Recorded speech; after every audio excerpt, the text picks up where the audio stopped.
Greetings, everyone, and welcome to Conscious Curiosity. I'm your host, Robert Bauer. Joining us today is Danny Wilten. Danny is an analyst, alchemist, symbolist, and hermeticist.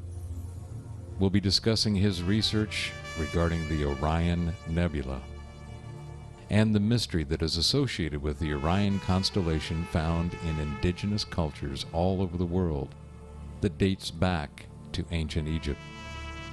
Danny talks about man's connection to the Orion Nebula and its association to the human body and consciousness. We'll talk about the mystery of how the Orion Nebula has been subconsciously depicted by some of the greatest masters in religious art, including Michelangelo, El Greco, Bernini, and others.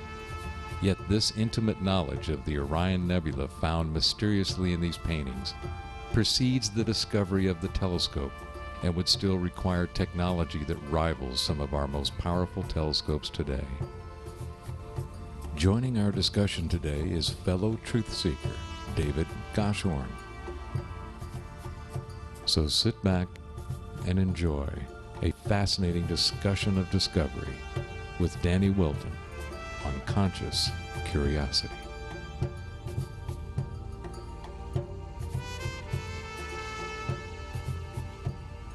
My approach that I took was to move into this stuff. You know, I'm an analyst. I'm a systems analyst. That's what I do for a living. Yeah, you've been a tech guy forever, haven't you?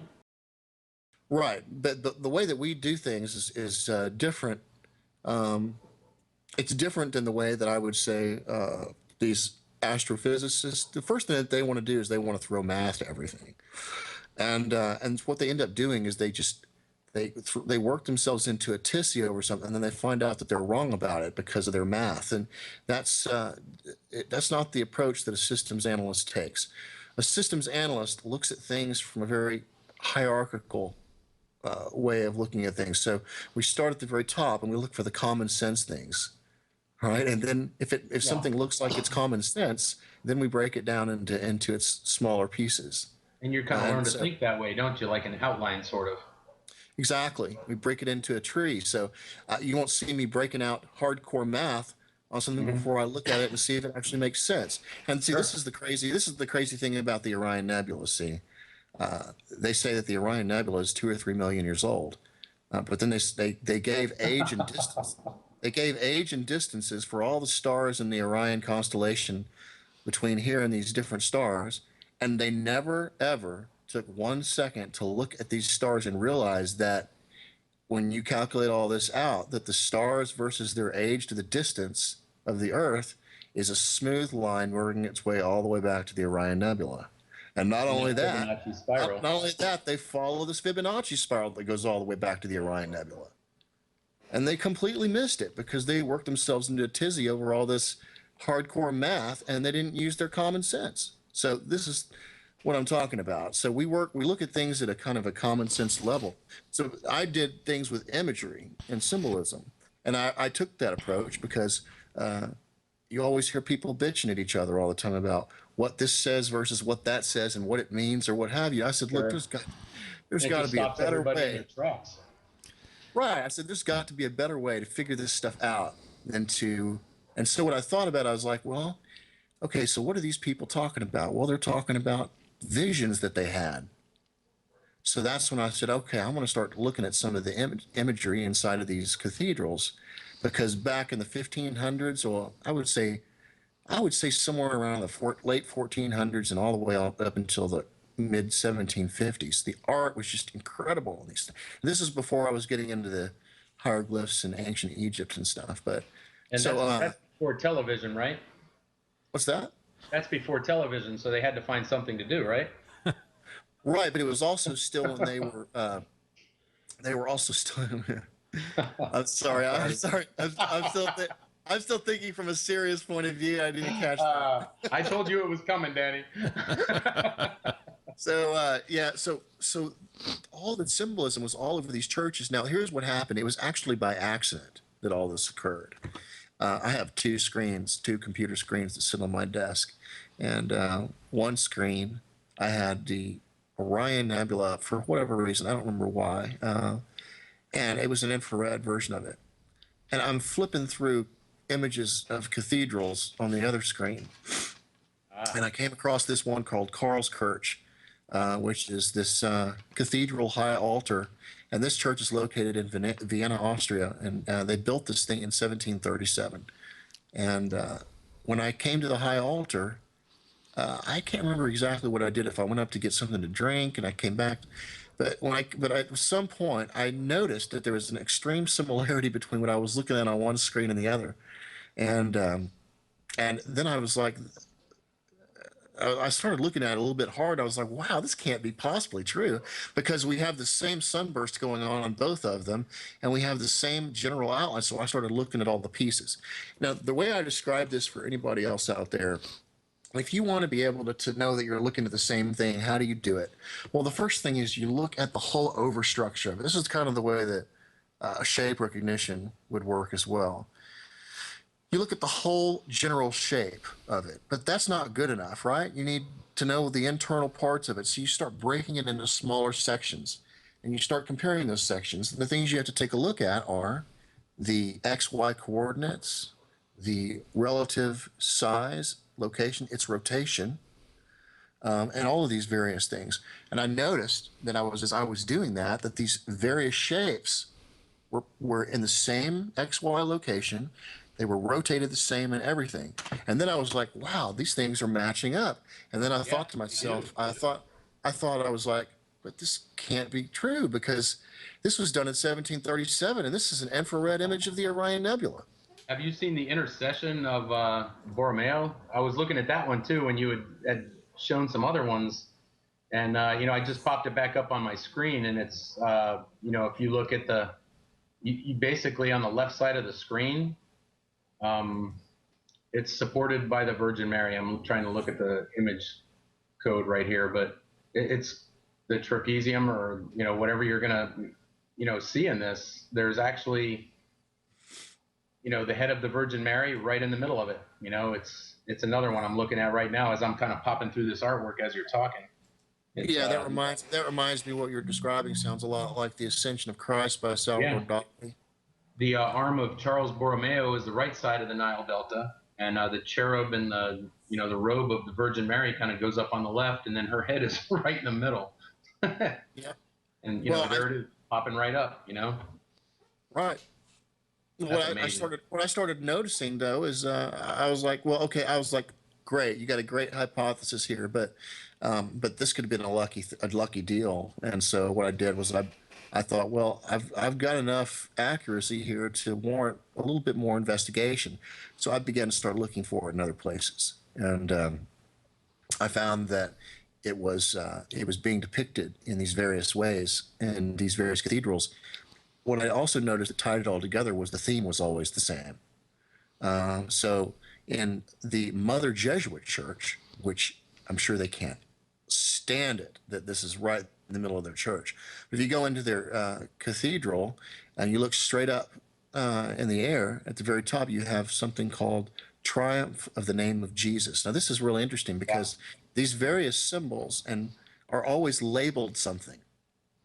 And so in Karlskirche, it was labeled the Tetragrammaton, the four-letter name of God, and that was associated to the trapezium.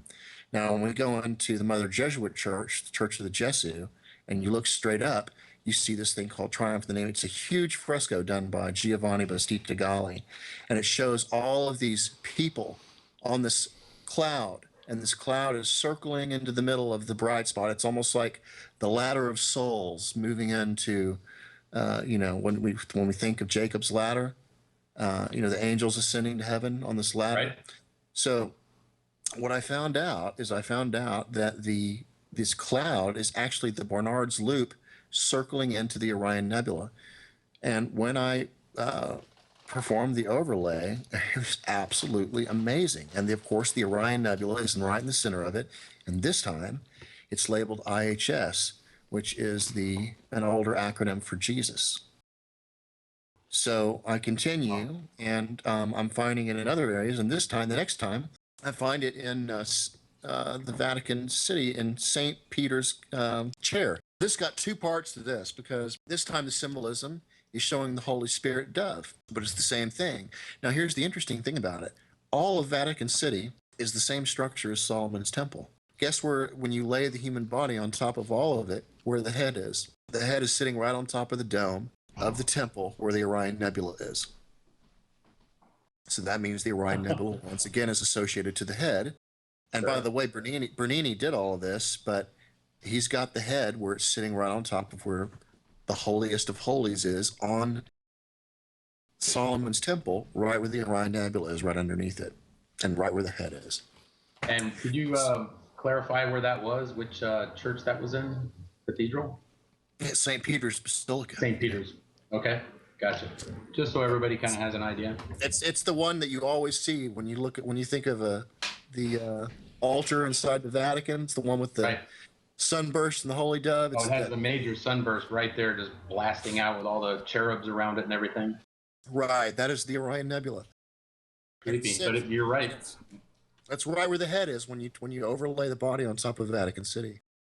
Danny, would this make sense to you? There's a universal mind where all of the information is available and accessible to those who choose to access it. There are those who do it consciously and purposefully. There are those who are just naturally connected to it. And I think of savants in some cases where they have immediate, amazing skills that you wouldn't think that they could because of whatever handicap they may have within themselves, whether it's a sensory or a physical or a mental, but kind of like Kim Peek, the Rain Man movie was based on, just has amazing consciousness skills that he wouldn't normally have. So that's where people are connecting naturally. There's a natural connection to this universal mind. And then there are those who pursue it. And then there are those who are just fractals bouncing around as a result of the universal mind that is there constantly with everyone. So this knowledge that you're talking about, the Orion Nebula, the trapezium, how it's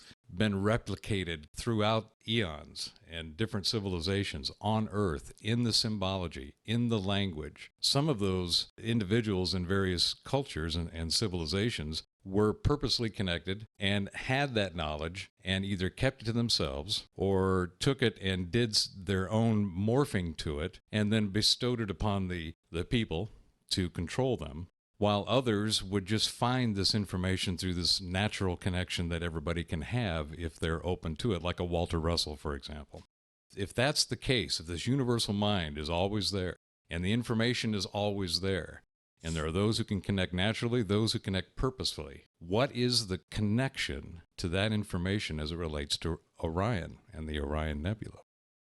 All of the information that is out there, we are all fragments of the Orion Nebula, okay? And so we're all pieces of the mind that comes from the Orion Nebula. The Orion Nebula, what it is the first man, okay? It's the first man called Adam. The ancient Egyptians in their Gnostic texts, they called him Adamus. And Adamus was born from the infinite. So when the infinite wanted to create, he caused creation through a word. The word is a combination of vibration and thought together. That created the word mind, which is the large pillar, which is the black hole. When creation happens, that's the first thing that happens is the pineal gland. And the first light that is created, where the man comes into being, is his soul. It's because the soul represents the identification of that particular being. So that particular being at that point he saw himself in the reflection of the waters. And what happened is this was the fall. The fall was not something that has anything to do with anything evil. He fell into his own thought and went into nature and fragmented his whole consciousness up into the world and everybody that was on it. So it's actually kind of like a matrix that we live in. We all exist within one computer program, but that computer program is not a computer program, it's a mind. So he is going through a process right now where he fell from his original spiritual nature because we are all part of Adam. He fell from his spiritual nature into the material world. So things are going to come out all over the planet, whether it be geography, whether it be art. And when you begin to look for it, you begin to see that these are all connected to the same area because we're talking about the same mind that is fragmented its consciousness into the whole world and all of humanity. The whole point of all this is man descends and then he ascends again back up to his original state. So the whole point is for humanity, it's almost like a learning process he has to go through. What went on there, Danny? Do you think that was the inspiration for that? Was it a supernova or something like that, or were they sensing some sort of huge change in the Orion Nebula when all this came about? What are you talking about? Like Adam, and was that sort of like the latest? No. It has nothing to do with that, Dave. Right. This is just the infinite wanting to create. And what it does is like a desire. Right. And when it creates, the first thing it creates is a black hole. So that black hole represents the mind of our reality. Mind begins to divide within itself. Okay. It begins to create patterns. It begins to divide and divide until it divides itself into all of the stars, worlds, and planets and everything that it makes. But all of that is still part of its same mind. And the whole Earth and everybody that's on this Earth are fragments of this one mind that was created by the infinite. Does that make sense? Mm-hmm. Absolutely, man. It's just an amazing thought. This is the reason why geography matches the area. It's the reason why the whole world matches the area. And even if you read the ancient texts, the Popol Vuh by the Mayans, they talk about heart of sky. Heart of sky is Orion. Okay, and they talk about the one-legged one, the hurricane. Well, the one-legged one is the Orion constellation. You take a look at the Fibonacci spiral. It's one leg that comes out from the center, which is the Orion Nebula. So, and they talk about when creation happened that he thought, and it came, and he thought about the trees. He thought about the oceans. He thought about the mountains. This is what they talk about in the mind Popol Vuh. And he thought about the mountains, and the mountains come. He thought about the trees, and the trees come. Right? That's what happened. It's about thinking. It's about mind. And this is also what we hear about in the ancient Egyptian cultures as well. When things began, they thought about them because it's all about mind. When Hermes talks about his vision, and he's talking to the mind, which is Poimandres, right? Right. And guess what? I found out recently. Manly Hall mentions that someone says that the mind of the universe was Osiris in Hermes' vision, and Osiris is Orion. So how does that maybe equate to Osiris being torn into pieces? Would that have something to do with something you've noticed in Orion? That's an allegory. Yeah, just an allegory or metaphor. I think that's an allegory. Yeah, it's just it probably has something to do with the various spiritual aspects. See, and a lot of people, they talk about well, what about the heart? And stuff like that. Well, all of those are reflections of the mirror of mind. Everything is actually mind. All the chakras are in the brain. Right. And all of the areas of the body are reflections of those chakras in the brain, because everything divides from a certain point, and that certain point begins in the brain area when we think of it symbolically. And we have to think of everything symbolically because all of physical reality is just symbols anyway. It's all symbolic. Pictures, and we've attached text to it to complicate it. The only way that we can put meaning to anything is to see it, really, most of the time. Well, and to put some kind of name on it, which becomes an archetype, over time, We have right? to put a name on it and a meaning, and so that we start thinking of pictures. Now, obviously, people who can't see don't do this; they do it a different way. But the thing is that when I begin talking about this, I see images in my head, and That's awesome, I will have to say that the approach that I took to begin looking at all this stuff, I think, was the right way to go. A lot of people, when they begin to explore this stuff, they're interested in the words, they're interested in the text. What do the books have to say? And the problem with that is that what we're really talking about is we're talking about people that had visions. And what are visions? Well, visions are images. So what they're doing in a lot of these ancient texts is they're describing what they saw.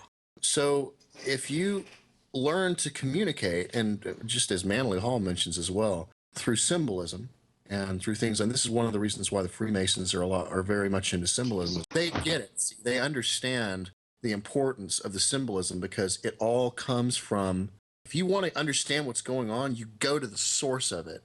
And the source of it, the only way that you can really communicate directly with whatever this mind is through the images, because that's God and creation. And aren't those images based Sending on out. this geometry at a base and even a sacred geometry as we've come to know it? Absolutely, but the ultimate key is man. Man is the key, because when you begin to take a look at all of the geography, okay, let me give you an example. The whole world, okay, the whole world is actually, if we take a look at the Nile Delta itself, the Nile Delta itself is an image of the triangular area that surrounds your pineal gland. So if you back out far enough on Earth, you see that same brain or that same face in right profile that's mentioned all over Jewish mysticism. It's always a person facing in right profile. It's always what they talk. And this is exactly what I found a long time ago before I read the texts. I kept telling everybody, and this is what I like about YouTube, is I've got all these videos showing that, look, damn it, this is what I see. And everybody says, you're crazy, Danny, you're crazy. And now I was like, I see a person in right profile right here. So here later on, I get into the Jewish mysticism, and what do I read? The Ancient of Days is faced in right profile. And this is the way we see it. These are the exact same things I kept coming up with. So here we go. The overlays you've done are really describing that well. You know, when people watch your videos, they might at first say, boy, they look kind of complicated, but you know, then you start shifting in between the imagery, and you know, I don't know how anybody can't see it. Well, the key factor of this is when I discovered what Michelangelo did with the creation of Adam, because it wasn't just the excitement that he had painted the Orion Nebula. I had already seen the Orion Nebula before in Karlskirch, in the Vatican, Chair of St. Peter, in St. Mary's Cathedral, in all of these. But what he did, which the other ones didn't do, is he added the human factor to it. And he showed me that the Orion Nebula is a brain or person faced in right profile. Yeah. Now this he has those. The arms are just outstretched. It's almost like a comforting. Well, what he did with the arms is he created the internal part of the brain with God's arm. That's the corpus callosum. That's the corpus callosum coming around, and then of course, but so once I figured out that he painted a brain, I was like, oh, you know, now I get it. It's about man.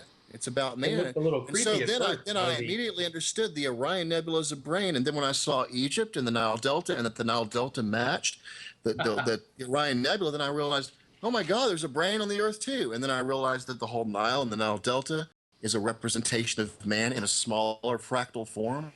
It looks just like a brain stem, and you know, the Nile is the spinal column and everything. Right, but here's the catch. Early on were amazing. See but take a look at the fractal thing that's going on here, okay?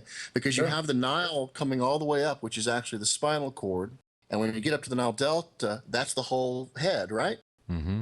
Well, yeah. But that's the whole head. But yet, from a larger perspective, then what you're talking about is just the triangular area that surrounds the pineal gland of a larger brain. Right. So you have this fractal thing going on from the very small to the very large, and it's the same image. Now, is that the reptilian brain that you're talking about? Is that what that's called, that area? No. Have you ever seen the images that the ancient Egyptians show where they show somebody standing in the middle of a larger tree? Right. Okay. Yes, I have. And where do they place their heads? They place their whole heads inside, right in the middle, where the pineal gland would be of the larger tree. Right? Because the large tree that they're standing in the middle of is actually another brain. So that's the fractal nature of that. So you have the smaller guy. It's kind of hard to think of because you have to think of these things fractally. I want you to think of, what do they call those fractals? Those that you can zoom in and they keep looking like they're the same thing? Mandelbrot's? Yes. Mandelbrot patterns. Yeah. That's what I want you to put. That's the kind of thing I want you to put in your head. Okay. Mm-hmm.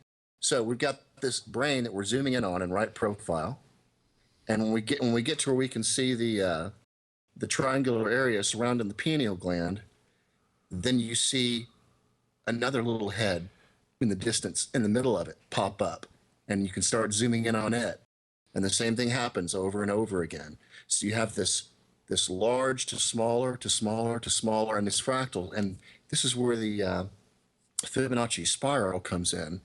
Because what you see is that each pass of the spiral creates a larger image of the same thing.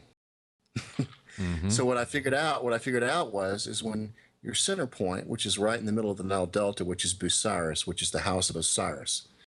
what I found out was that since that's the center of the vortex and the center of the pineal gland, and this is where creation began, right? So that's the center of your vortex. When you expand that Fibonacci spiral out, and when I say expand it, I mean scale it. You keep your aspect ratio.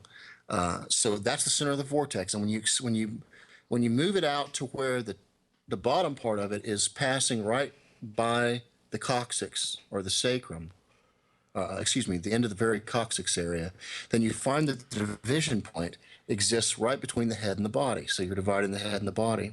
The same thing happens in smaller geometry inside the brain. As the spiral spirals out, you see that it spirals out and goes right past the corpus callosum.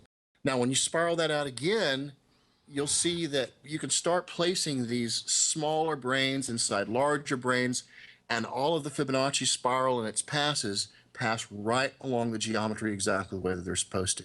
This is really hard to explain if it can't show you anything. But what you find is that there's this fractal nature going on, and you can think of a Fibonacci spiral when you think of this. But you think of this image of this human or this man, which is what the Egyptians were trying to show us with the pyramid, because the pyramid represents man. And that brings me to another interesting discovery that I made recently regarding Horus.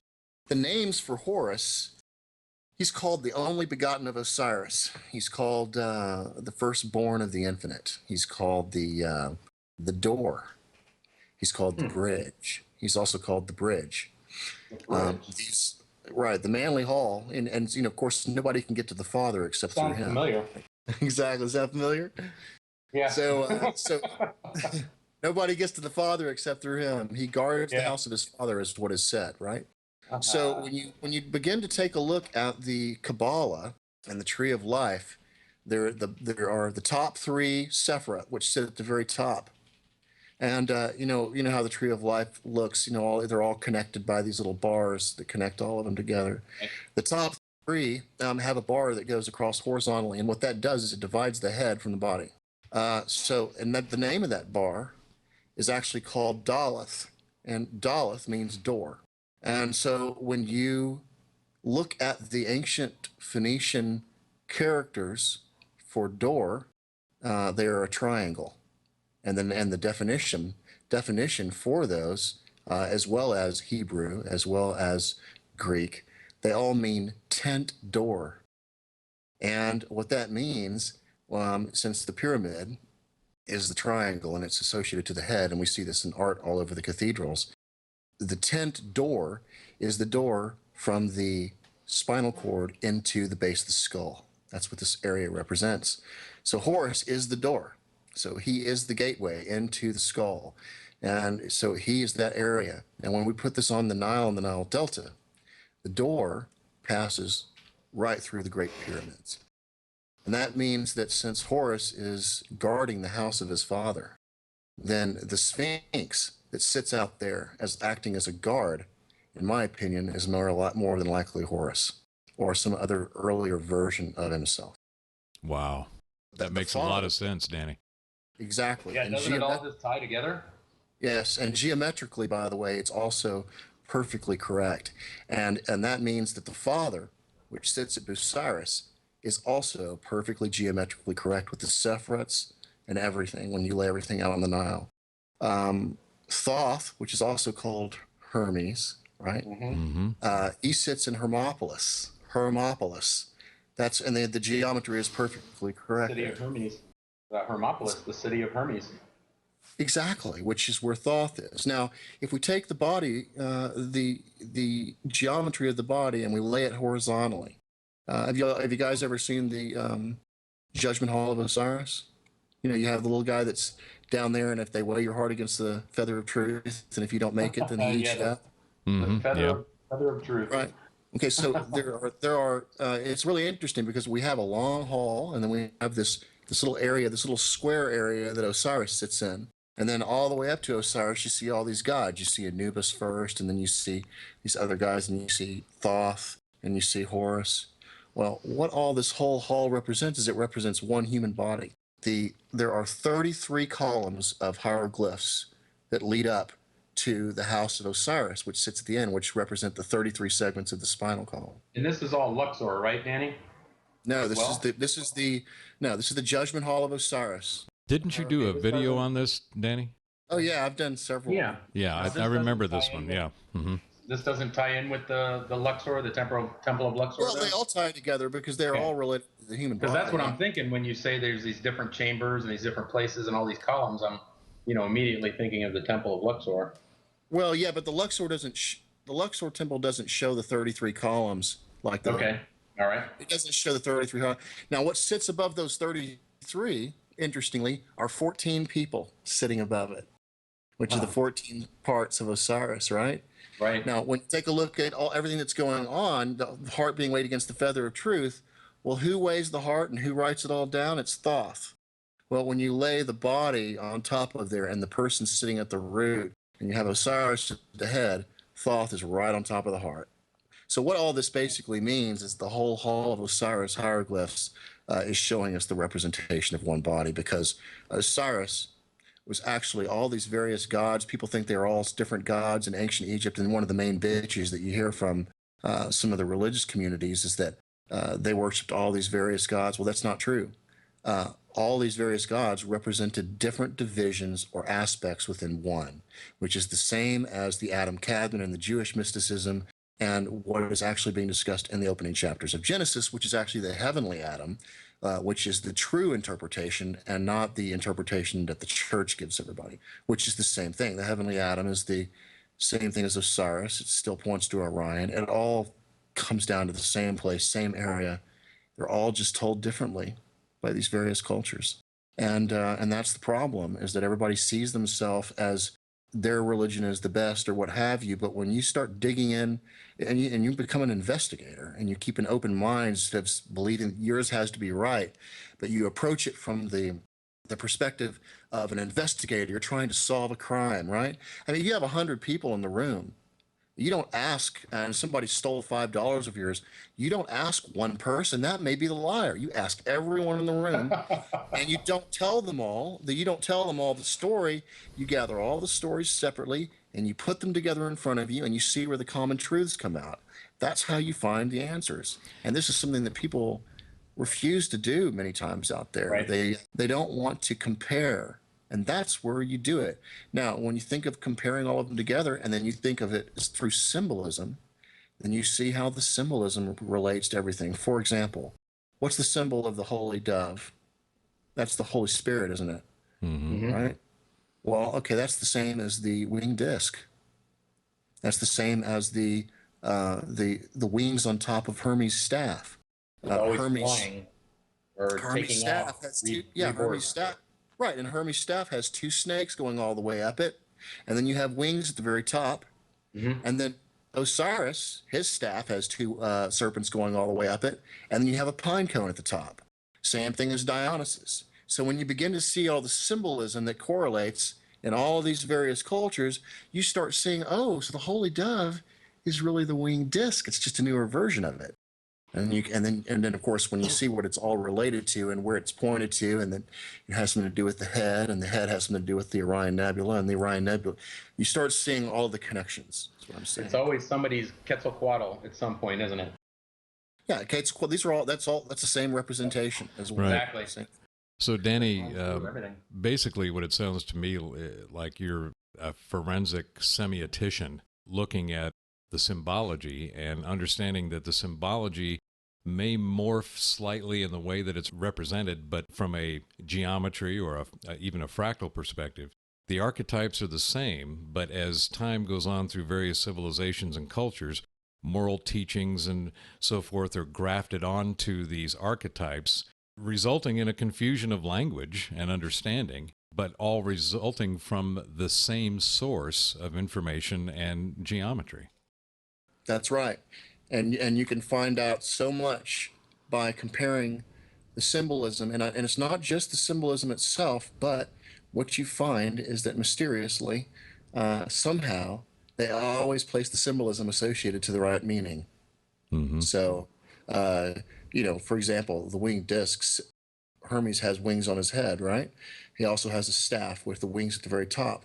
The winged disc sits at the very top of the tree of life on the Assyrian tree. The winged disc sits at the very top of the pyramid on the Egyptian Ben stone. All of these things, you'll all see, you always see that it sits at the very top. Farbahar, the Iranian guy, you see the same characteristics that you see in the Assyrian tree of life. You see the same little guy up there standing, facing to the right, same kind of geometry. And you begin to see that the placement is the same, the meanings have something to do with being the same, they're associated to a certain part of the body and man. And you begin to see how all this kind of ties together. And so the Holy Spirit that we see, that's always depicted as the dove, and of course, when you understand that we're looking at the Orion Nebula and you see it right in the very middle of Chair of St. Peter, right in that sunburst, Mm-hmm. you see it right, it's speaking of the same area. So do you see anything similar in the Sumerian culture or in any other of the ancient civilizations? There's a Sumerian seal. Yeah, this is interesting you brought this up because they show the winged disc on the left side of the seal. Mm-hmm. And then I don't know how people didn't catch this, David. This is, to me, It amazing. looks like he's doing karate, though. He's got his hands up there. He's, kind of in a pose. Well, it's the winged disc on the very left, but in the very middle, you have the 3 belt stars of Orion. Exactly. They're right in the. They're right. They're image. vertical. Yeah. They're right. And so when you line Orion up to those 3 belt stars, guess where the winged disc ends up being? Right where the Orion Nebula is. The exact spot. That's right.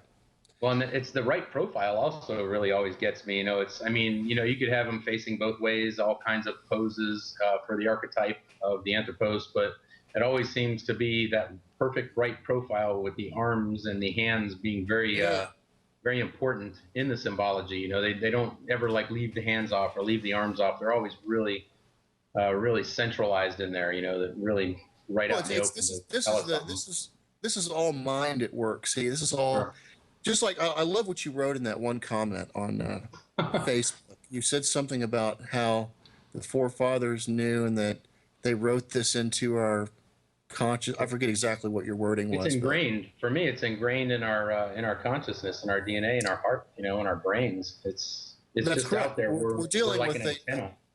That's right. And the archetype of Hermes is sitting right out there in the middle of, and exactly where it should be, right? Yeah. This is what's amazing about all this kind of stuff. But So he's the messenger. People will tell you, oh, that this is pareidolia, but No way. pareidolia is pseudoscience. I Pareidolia rolled is that out 3 years ago when I first watched one of your first 2 or 3 videos. After the Kabbalion, which of course that was the one that I watched first, and thought you did really, really excellent job on that. Like your second or third video, I totally ruled pareidolia out because I've done some of the moon anomalies and all that crap, and looked on there to see if I could see gears on Mars or whatever. But this is something totally different than that. I think this is like I said, it's ingrained. It's something that. Well, you know what I did, You're David, just ready to receive it.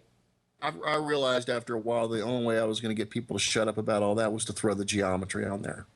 Mm-hmm. So that's what I did. I picked up the Flower of Life, and I began to look at the geometry. And what that's actually done is helped me out a lot more in some ways, because by burning that symbol into your head, you begin to see it in nature.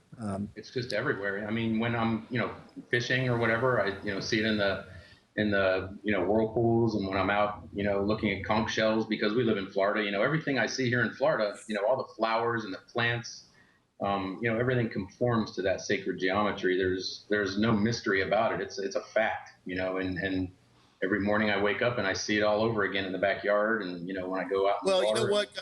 Well, the thing is if you want to open up that area in your head to allow you to see the stuff like this, you have got to burn these symbols into your head, and that's the approach that I took. So, Danny, we've covered an amazing amount of information, just fascinating. I've been sitting back here in my chair, actually, just closing my eyes and listening and visualizing. I hope I'm not making your eyes glaze over. No, that's why I closed them. No, seriously. Mine are semi-glazed over. I'm trying hard. Putting together the imagery in my mind based on your descriptions has just been an absolute joy. And I couldn't have done some of the connections in my own mind had I not seen some of your work.